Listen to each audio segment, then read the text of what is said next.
So now they've got to start from deep in their end of the field, and Garrison Hurst takes advantage of it. He takes the handoff, takes to his right, gets to the 20. He's in the 30, needs to cut in.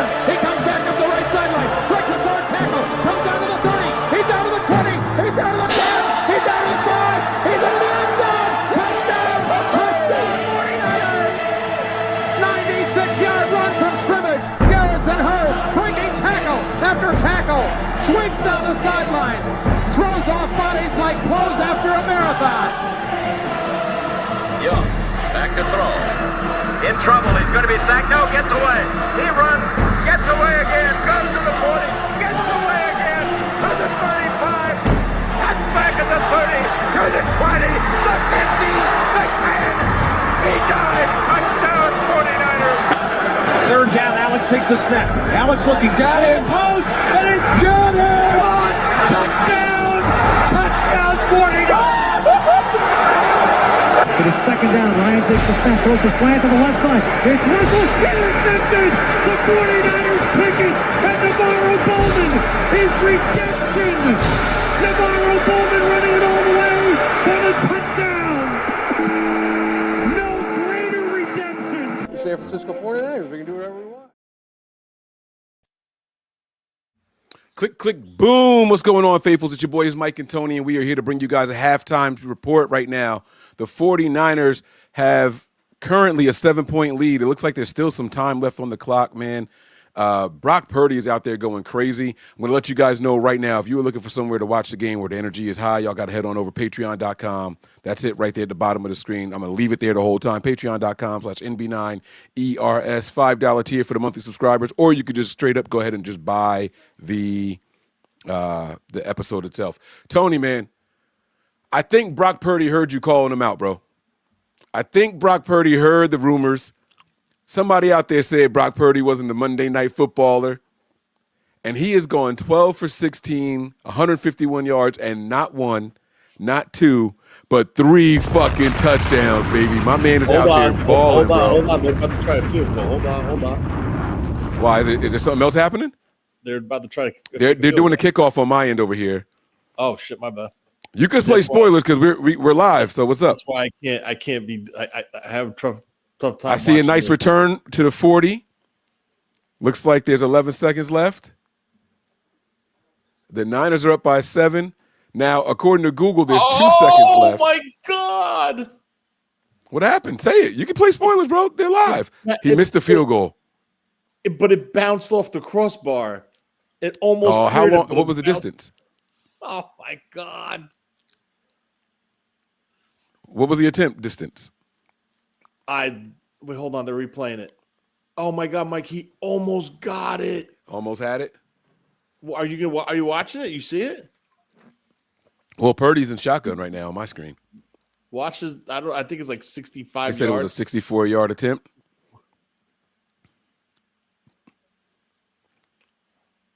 There you go. Oh man, Bourne caught it, but it was retreating. Yeah, he ain't gonna make it. All right. So listen, man, it's cool. I changed my mind now about the 13 of 17, 165 and 3 touchdowns. It's not bad though. And the Niners do get the ball back.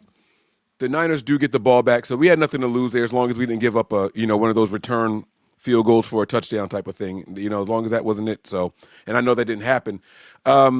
Christian McCaffrey's also on fire right now, averaging over 6 yards a carry, right?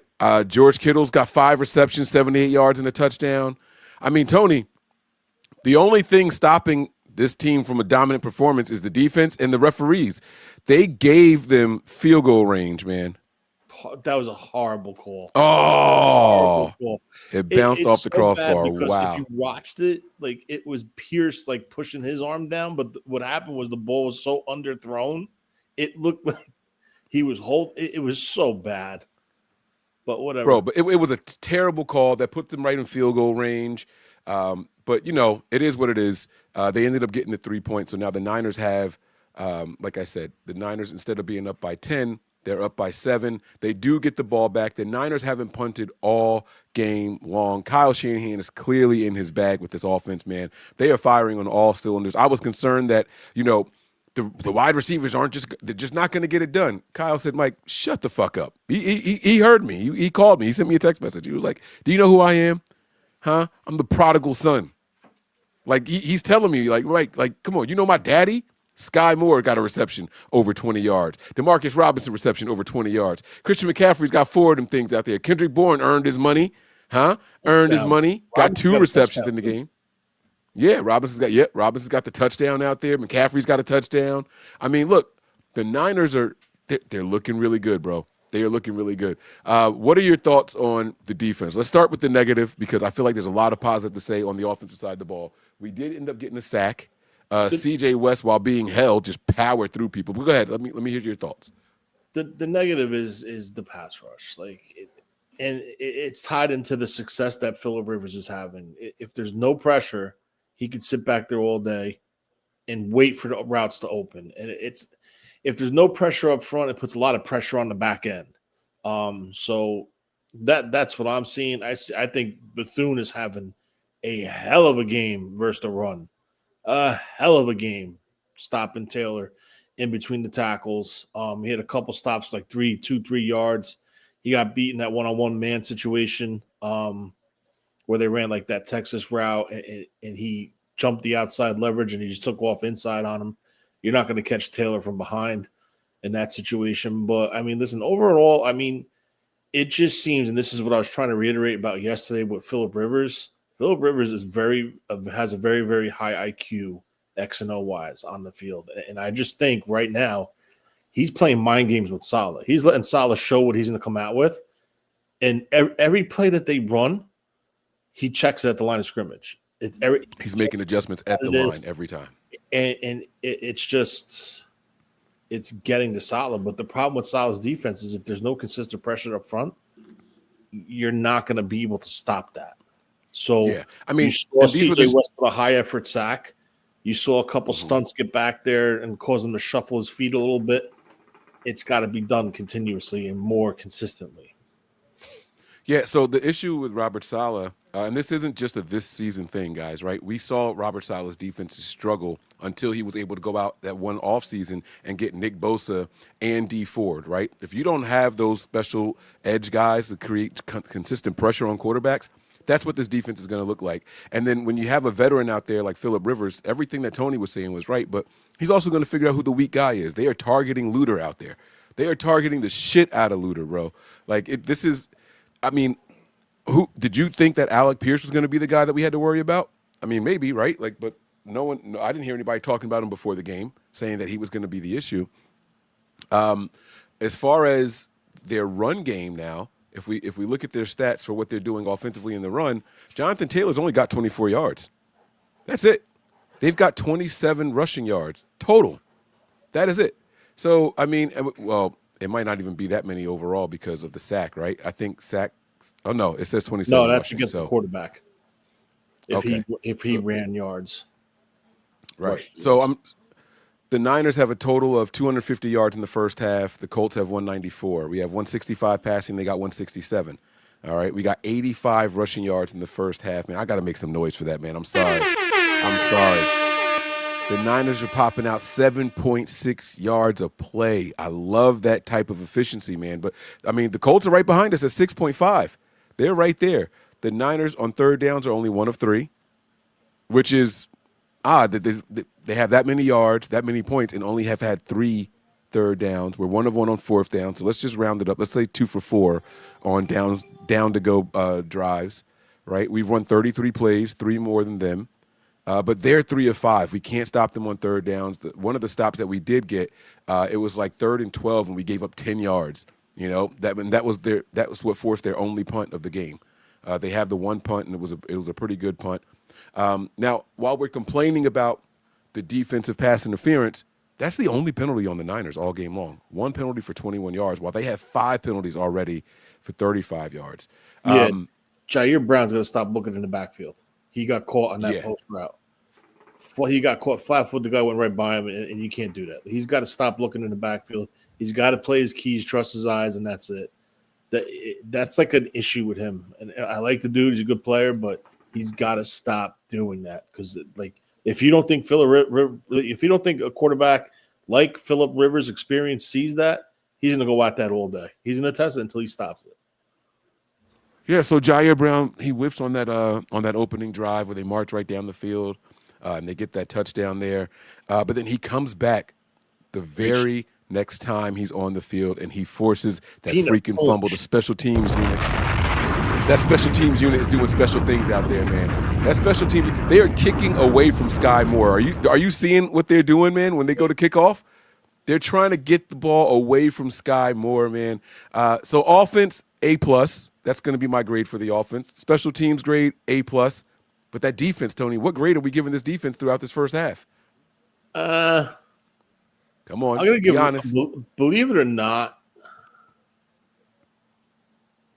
I'm going to give him a B-. And I say B- because Jonathan Taylor is a hell of a running back, and they're controlling him. And that was the main thing I thought was going to be a big issue for this team, was stopping the run, and their trenches inside are doing their thing. They're playing their gaps. They're holding their ground. I'm giving them like a very weak B-. It should be a C+, but I'm going to give them a B- because I like the way they're playing versus the run up front, the swarming, and the stupid penalty really hurt them. Listen, Robert Saleh and John Lynch both said this in the beginning of the year. Expect the bumps and bruises because this is a very young group. So we're still seeing it, unfortunately. I think John Lynch did a hell of a job adding pieces to this roster, but the one piece he didn't add was a true edge rusher. I mean, maybe they could snoop around, bring some guys in for workouts if there's anybody out there to try to help. But, it is what it is. This is the way they're playing. This is the way the defense is built. So I'm looking at this defense, and I'm going to give them a C- because I got to look at the defense as a whole. And right now, that secondary is just Swiss cheese. I mean, Phillip Rivers is doing whatever he wants. But we talked about the addition of some of these defensive linemen and those linebackers coming back that we were going to get, and that should improve our run defense, right? We're going up against a top 3 running back in the NFL. What was that noise? Was that mommy? We're going up against one of the top 3 running backs in the NFL, and they've held this guy to, what did I say, 27 yards, 24 yards for him? 24 yards. That's why I gave him a B- because I thought they were using the gas him. Yeah.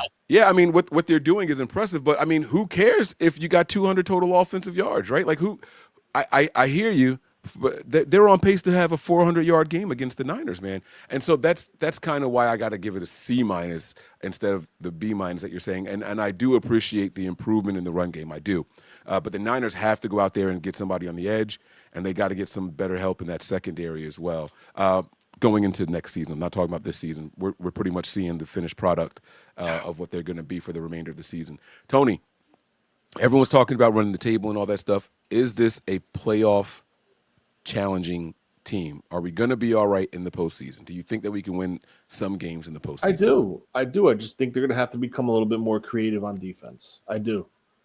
I think they're going to have to give different looks. I think they're going to have to do something to generate a pass rush, because right now we're bashing the secondary, but we don't know how good the secondary is because the pass rush is non-existent. Now, if you trot out Bosa, if you trot out the line that we originally started with, I think the secondary is not as bad as what we're seeing. So it's a very, very tough grade. It's a very, very tough analysis, and to break it down and try to get to the root, because if the rush ain't there, the back end's struggling. And if the back end ain't covering, the rush, it's not going to matter with the rush. So right now, it's kind of like, you ever see that, who did it? Who broke the glass? And it's like this. That's what we're seeing right now, because it could be pointed this way. It could be pointed that way. That's why, I mean, listen, I think he's going to be very basic and simple. He's going to do his stunts, but I think they're going to have to make an adjustment in the playoffs and start turning the heat up, sending people, being a little bit more creative on the back end with their coverages and hiding things. They're going to have to do that if they expect to win the Super Bowl. Yeah. I agree with a lot of what you're saying, man. I'm watching how Salah's even trying to disguise the coverages, but Rivers, you're not going to get off against Phillip Rivers like that. You can get away with that with some second, third year quarterbacks, the rookies, obviously, right? That's where Salah really goes out there and says that I can confuse some of these quarterbacks, right? Saleh can do that against inexperienced quarterbacks. You're not doing that against Phillip Rivers. I don't even know that they're actually calling plays into Phillip Rivers. It looks like they're just running up to the line and then he's calling the play at the line. Like that's like how much he knows this offense. That's how much he knows everything is going on. Yeah. I'm not going to drag this out too much longer. I know they're going to be starting soon, right? How much time is left on your screen, Tony? I'm on commercial. What are we doing over there? I'm on commercial. You're still on commercial over there. All right. So what I do want to ask chat, y'all know what time it is already, man. Here it is. W's in the chat if you think the Niners hold on to get this win. W's in the chat if you think the Niners go out there and get this win. I knew Phillip Rivers was going to have a big day against this. I tried telling everybody and warning them, like, hey, listen, I understand what you guys are saying about, this team and what we can do, but Phillip Rivers is going to have a much better game than what he had last week against Seattle. I think he's got more yards this game already than what he had against Seattle. Seattle's got a way better defense than what the Niners have. Let's just call it what it is, right? But that doesn't mean that we can't win. I think Kyle is up for the challenge. He's ready to go toe-to-toe. And this defense, getting Buckner back, they have Zaire Franklin out there. I tried telling people Zaire Franklin is going to be a liability in the pass game. All of that we discussed is actually coming true, Tony. Everything that we discussed Franklin in the pregame Franklin show and all that. Pratt, too. Yeah. Those guys cannot cover, so you're going to have big games from Kittle. Did you see, Tony, what was going through your mind when Luke Farrell couldn't hold? I mean, Luke, who was it? Was it Tungus? Which Luke Farrell. Well, he missed the block. When so Luke Farrell couldn't block. Made a positive play. What was going through your mind that moment when Brock is getting pursued from the blind side? I mean, from his right side. I thought he was just going to get sacked. I didn't know the ball would come out, but then I saw Farrell trailing him, and good thing he did. And they wind up making a negative out of a positive out of a negative. So I'm okay. Yeah, it ended up being a 3-yard gain. Yeah. But you see, just before we go, no one has said anything about this. I've been watching the chat. You didn't say nothing. I didn't say nothing, but I'm going to say it now because I've been holding it. This offensive line is playing lights out. This offensive line, oh, my God, Tony, I couldn't have said it better, man. I couldn't have said it better myself. The last couple of 5 games in a row now that we've seen this offensive line looking really, really good. I mean, everyone thought that Myles Garrett was going to set the sack record against us in that one game, right? He ended up with just 1 sack. So I like what we're seeing. Lay down. I like what we're seeing from him. It's really good. This offensive line is doing great. So, all right, guys, it looks like everyone feels like they're going to win. So I'm not gonna drag this out, man. We're going to go ahead and get out of here. Again, if you guys are looking for somewhere to watch the game, come on over, patreon.com/NB9ERS. Let's go out there and handle business, y'all. Yeah, that's going to do it. Prepare for glory, anticipate pain, but always remain faithful. Peace.